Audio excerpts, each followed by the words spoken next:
Bonjour à toutes et à tous, nous sommes le jeudi 31 juillet et voici en images et en 7 minutes le journal de la rédaction pour tout voir et tout savoir de l'actualité du jour dans votre métropole lilloise.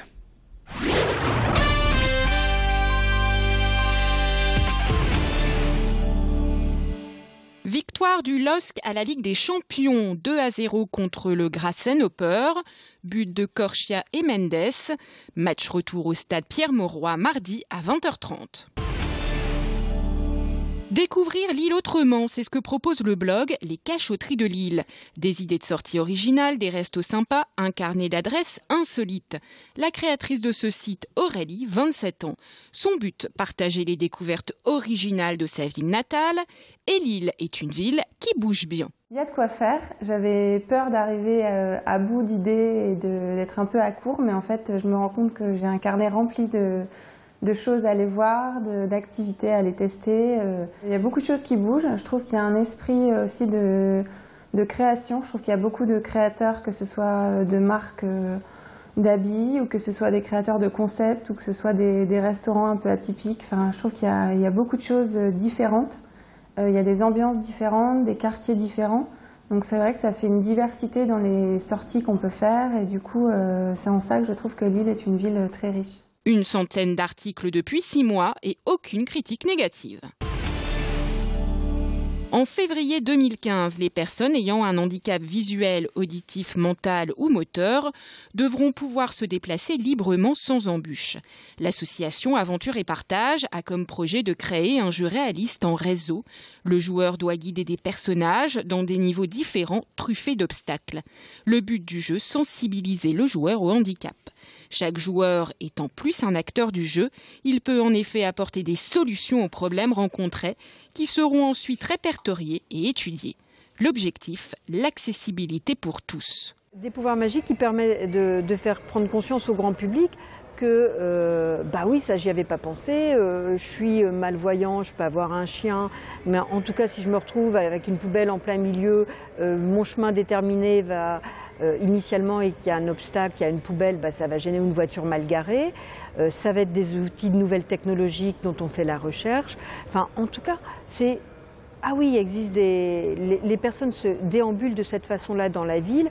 Moi, valide, j'ai intérêt à en avoir conscience pour laisser cette mobilité, cette accessibilité dans la ville ou dans des lieux communs.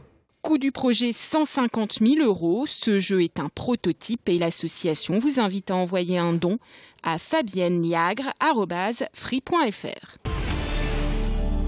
Vous partez en vacances et vous ne pouvez pas emmener votre chien et votre chat dans votre location. Vos voisins sont partis eux aussi.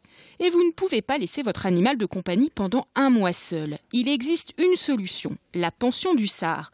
Une colonie de vacances pour animaux, au programme, balades, box individuelle, tout ça all-inclusive, avec croquettes et boissons à volonté. Un service luxueux avec brumisateur quand il fait chaud et chauffage quand il fait froid.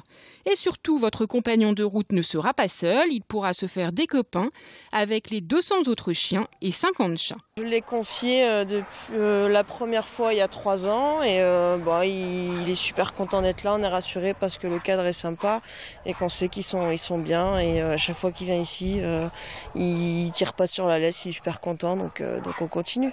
C'était réservé depuis 2-3 mois quand même, peut-être même un peu plus.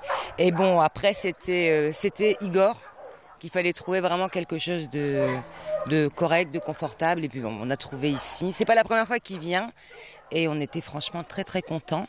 Et bon, donc on a prévu les vacances pour Igor ici. Et puis bon, nous on peut partir parce qu'il est encore jeune. Donc c'est pour ça qu'on le prend pas encore avec. Les gens sont tranquilles, ils sont sûrs de le récupérer, en bon état aussi, parce qu'un chat qu'on laisse chez soi, il peut se sauver, il peut se bagarrer. Après, c'est demander aussi toujours à quelqu'un de passer pour donner à manger, pour nettoyer la litière. Donc c'est pas toujours évident quand même de devoir toujours demander, même si on peut dépanner, mais quand ça devient répétitif, bon, on n'aime pas non plus abuser. Et puis je crois que c'est aussi je pense que c'est d'abord une sécurité. Cet hôtel affiche complet jusqu'au 15 août, comptez 8 € par jour pour un chat et 9 à 12 € pour un chien. Dans le cadre de nos quartiers d'été, les habitants de la rue des Meuniers à Lille ont pu partager le repas du midi. Le but, se rencontrer, échanger et partager. Ça a été organisé donc sous forme d'auberge espagnole. Les familles ont ramené à manger de chez eux. Ce qui est intéressant, c'est que comme il y a une diversité au niveau des cultures, donc on a pu manger divers repas, divers aliments. Et l'Esperce Jeunesse a organisé donc un barbecue et a offert la viande aux habitants. On l'organise tout simplement pour que tous les habitants qui ne partent pas en vacances puissent faire la fête ensemble. Ça nous permet de se rassembler, de se mélanger, de parler. De se rencontrer. Voilà, se retrouver. Faire des petites rencontres. Ça nous plaît puisqu'on se mélange et c'est ce qui est bien. En plus, il y avait un bon barbecue et tout. On a bien mangé. Ouais. Manger surtout. Toute la journée, les habitants ont pu profiter des animations, balades en calèche, maquillage et pour clôturer le tout, un feu d'artifice. L'opération est organisée par le Centre social Marcel Bertrand et la ville de Lille. Fin de cette édition, merci à vous de l'avoir suivi. Dans un instant, l'information continue sur Grand Lille TV.